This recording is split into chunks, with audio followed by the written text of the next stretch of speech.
All right, we're about to zero in my 450 Bushmaster. Flip. Oh shit! I didn't give the intro yet. Huh? I didn't give the intro.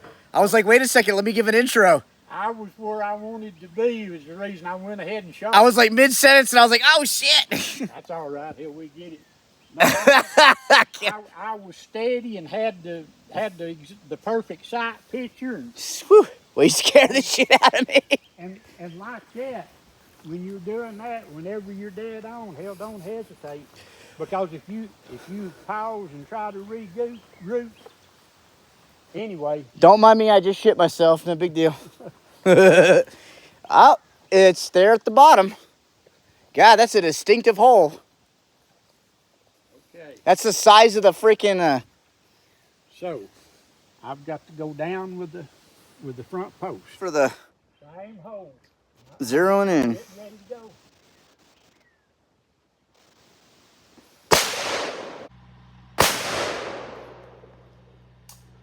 Woo!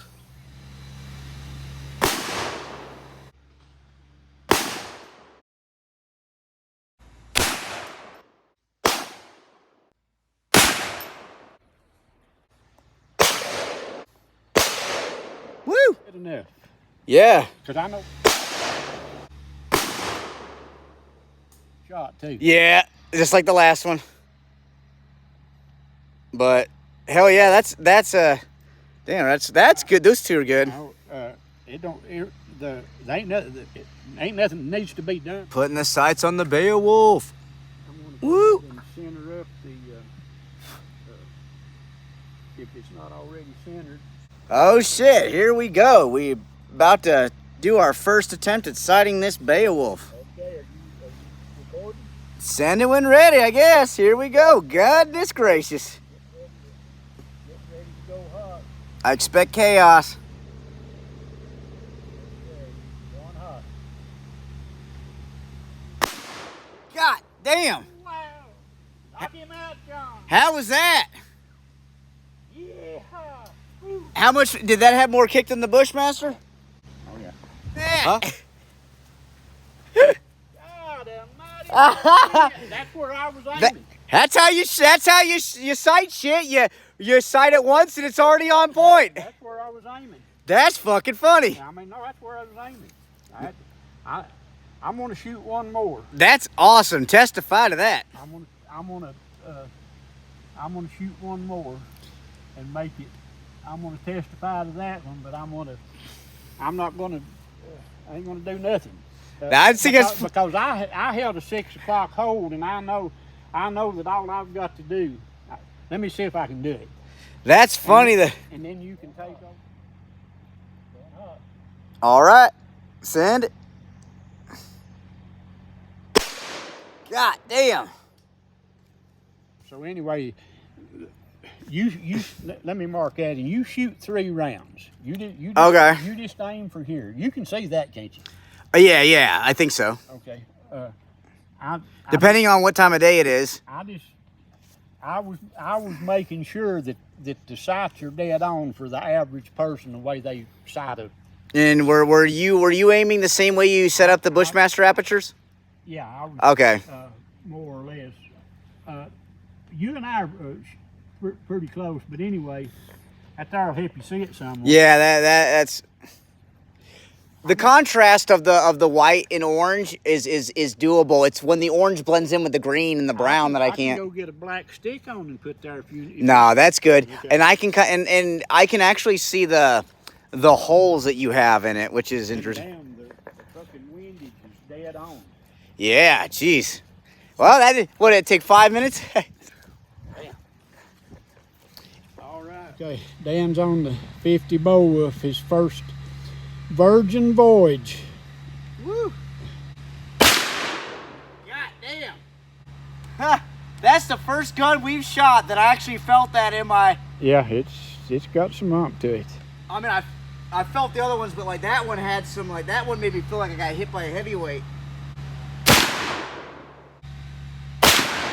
All right. All right, not upset with that. Shooting a little high, but the groupings are solid.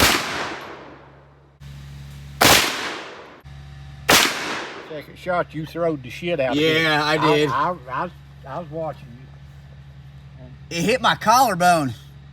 That's what happened to me yesterday on that Bushmaster. All right, final round with the 50 cal Beowulf for the day. Set up comfortable. Woo! The beautiful Beowulf. You are mighty. My shoulder is angry. No bullshit. All pain, but beautiful. Yeah. Not yet, but all right. We're about to test out the 458 Socom after much deliberation. Exciting moment. Send it when ready, sir. Yeah, I'm getting ready to go hot. How'd that feel? Low. That is extremely low. So were you aiming here? Yeah. But I was catching them maybe like a fourth of the front blade, but I was holding the top of the front post right there, and I had this to line up with, and I had a good sight picture, so we need to come up. The 458 Socom. Oh, what a beautiful, beautiful. I love that design. Look at that. We've had the original session of the Bushmaster, the Beowulf, and the Socom. What are your initial thoughts? Which gun do you like the most so far? Not the Beowulf. Probably that damn Socom. Oh yeah, that's a damn. I mean, probably. It's smooth, yeah. But I like the accuracy of the Bushmaster. of the Beowulf. Oh, the Beowulf, really? But see, it's been so damn long since shot the Bushmaster. I've done and lost. I can't remember. You know what's interesting is we shot the Bushmaster literally the day before we shot the Beowulf. But for some reason. It's because it's the last one we shot and we've taken a few days off since we last. And I don't remember, but what the Beowulf done to me it sticks in my mind. But until so far, for what it does, the Beowulf is probably the most impressive. Probably going to be the more accurate. Yeah, I'm trying to remember how accurate that Bushmaster is pretty fucking accurate. I'm trying to remember as in the size of groups. But also that 7.62 by 39, that son of a bitch was shooting tight groups with damn Bushmaster ammo. That's a damn... Oh, yeah. Once we got the fucking bolt in that one, yeah. Yeah, I'm talking about for accuracy. Yeah. But it's not one of the... But until we get a set of sights on this and shoot some 3 or 5 shot groups, still can't compare it to the other two for accuracy, because it's clearly got the best accessories on it, minus the sights. But here's what I go by. I go by the damn accuracy, and I want to shoot all 3. I know what the Beowulf would do, but when you shoot a 3 or a 5 shot group, and if they'll shoot sub MOA, and I know the Beowulf is capable of shooting sub MOA. They all 3 should be. And you know what MOA is. That's 1 inch at 100 yards, 2 inches at 200 yards, 3 inches at 300 or whatever. So remembering shooting the Beowulf up there, it was shooting sub MOA. It was shooting the less than 1 inch gross. It was clover. We were doing that with the Bushmaster too. Yeah. Okay, and I don't remember that. But we were also doing that with the 7.62 by 39. Oh yeah, but it's not beefy enough to get in the group. No, but that's what I compare. That's my compare. That's one of my comparisons. Because we shot them the same day. Is the accuracy and how tight of groups they shoot, and I mean, even though that thing was off on the elevation, like we're still shooting decently groupy. But you can't. Yeah. Because of the sights, you can't. You have no way of knowing. You get a good set of sights on here, then instead of them, you shoot those 10 shots up there, instead of them being like this, with the correct set of sights on it, you shoot those 10 rounds, and if all 10 of them shoot within an inch or an inch and a half, that's what you have to look at. So there's no way to compare how accurate this. Right. Because even though they were all fairly, you know, pretty consistent, but still it was like a 4 or 5 inch grouping. And that was because of the sights, just damn loose and this and that and the other. And I'm sure that damn rear sight, they just wasn't a good set of sights. So until we get a set of sights on, we can't compare. That's true. Well, I will say this: these are worth every bit of whatever they cost. Oh, the recoil pad, yeah. Because the Bushmaster did not have them, and that shit, I didn't. Hands on the 450 out with Socom. We just put new flip-up sights on it. We're going to fire for effect and check and see what we need to do. And the dog pecker flies and gnats is eating me up. But yeah, all right, that sounded good. That sounded good.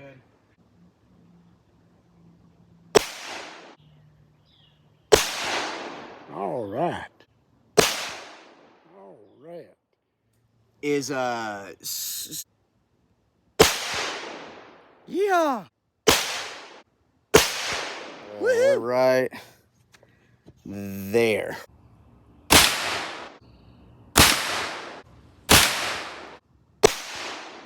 Shaboom. Adjustments made in the bullseye. All right.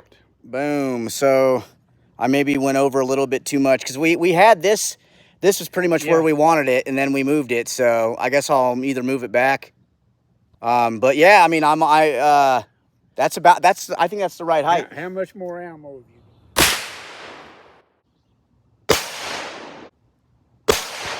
Bam. Oh, your grouping's good. They're just, where were you aiming at on that one? I was aiming right dead, and I was good too. Well, you see how consistent I was. I mean, and that's what I was going to check and see if those damn sights have loosened up when I go back. One up there, then we adjusted it, then I shot within one of his shots. Interesting. Hell, boom. That's a good grouping. So we'd adjust from that now. It needs to come up a little bit more, and you shoot the other 3. I'll just put a 7 on them. I went just a little bit too much to the right. Yeah. So do you want me to bring it back to do you want to go to the left a little bit? Need to go down a fuzz more to bring the impact up. Hell, the damn windage, you'd adjust from that one there. Mm-hmm. So you on a 3-shot group or even a 5-shot, you go to the center of your group, and that's where you adjust from. Shredded the fuck in there. That's good. You damn right, that's good. Hell yeah. I mean, that's them right. That means it probably need to come down a little bit more, but that's hell. Well, if you leave it like that, it'll be dead on at 200 yards. Yeah, well, I mean, where the bullet will drop out there at 150, 200 yards. Say you're shooting at 200 yards and you use that same sight picture, that bullet will drop a couple of inches and be dead on. Well, I mean, that goes to show that, like, I mean, I guess it's whole because, like, you and I are shooting in the same fucking spot. Like, that's all. Like, our last 2 sets of shots have all been in the same fucking spot. That's a damn fine group. Team platform. You have a small aperture on your ghost ring, and you have a large aperture. Mm. So that's cool. Whichever one, you know, the small aperture is for finesse shooting, for pinpoint, for more accuracy, competition, target shooting. The large aperture is for getting it done, you know, whatever.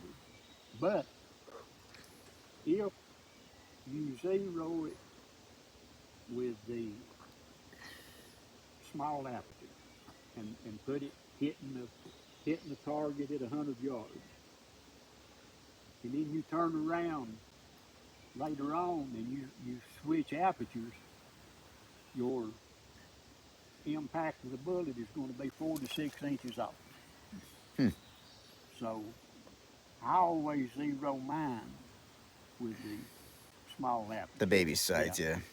And unless you're in a stressful situation, that's fine. If you're in a real stressful situation, you need that large aperture. To show me something, I'm gonna shoot on Mr. Paul Painter's going to shoot through the big aperture now. and I'm gonna shoot on a clean target on the right hand side. On the right hand side. Identical, same hold as I shot my first shot.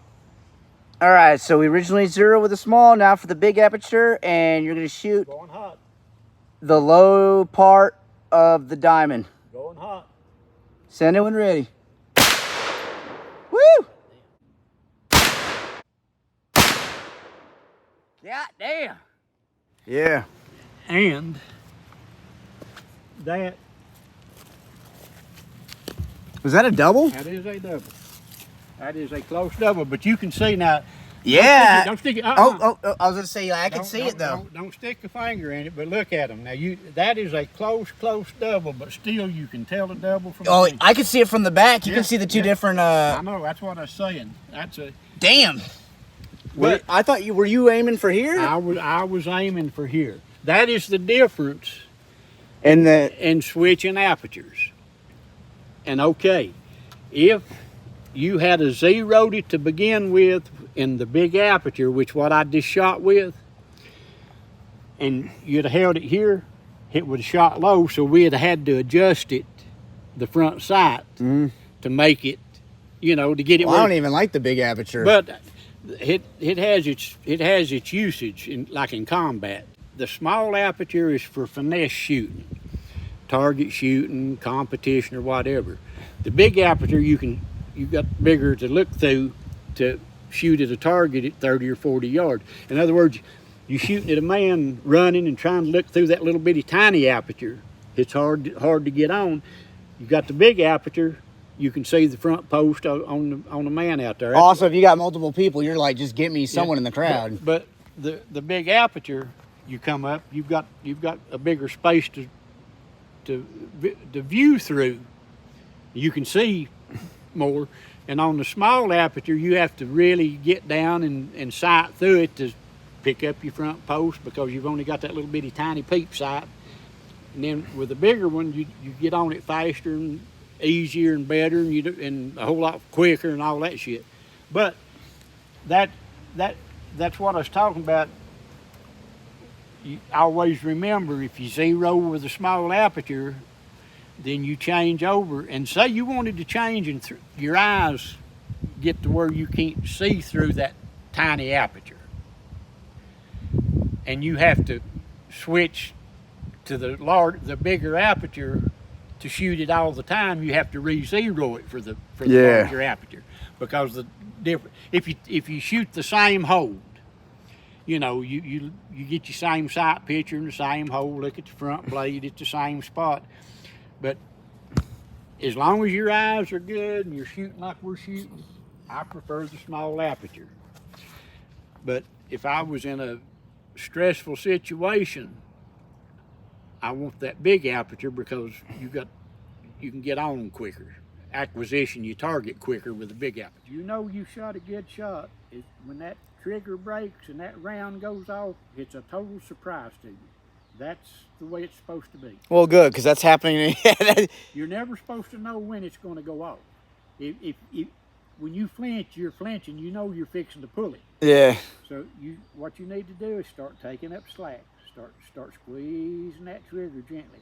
Just keep squeezing that trigger, and when it goes off, it's a total surprise to you. You're never supposed to know when it's going to go off. And I buy a gun, that's the first thing I do, is I buy me a new trigger, or if it's got a bad trigger, is work on the trigger and the sights. Because that's honestly, like, I feel like, because almost every week I bring a new gun, and you go everywhere from having the smooth trigger of like my Valkyrie or my Vector to you feel like you're taking a jog to get to the end of the SKS. You're sitting there like, The old SIG pistols, the 250s and the old ones, God almighty, they got 1.5 inches of travel in that trigger. You keep pulling and pulling and pulling and pulling. 12-pound trigger pull with 1.5 inches of over travel. And that SKS is That the worst SKS, like, I ever seen. I've taken shits quicker than that SKS trigger. I thought something was wrong with it. Yeah, I know that. I thought I honestly did, because the trigger was almost hitting the back of the trigger guard, and I said, "There's something wrong with this damn gun." Yeah, nah. Thanks for joining us on Bullseyes and Bullshit. We'll have a part 2 to this, and eventually we're going to start blowing stuff up and have like a part 3, possibly 4. Thank you for your time.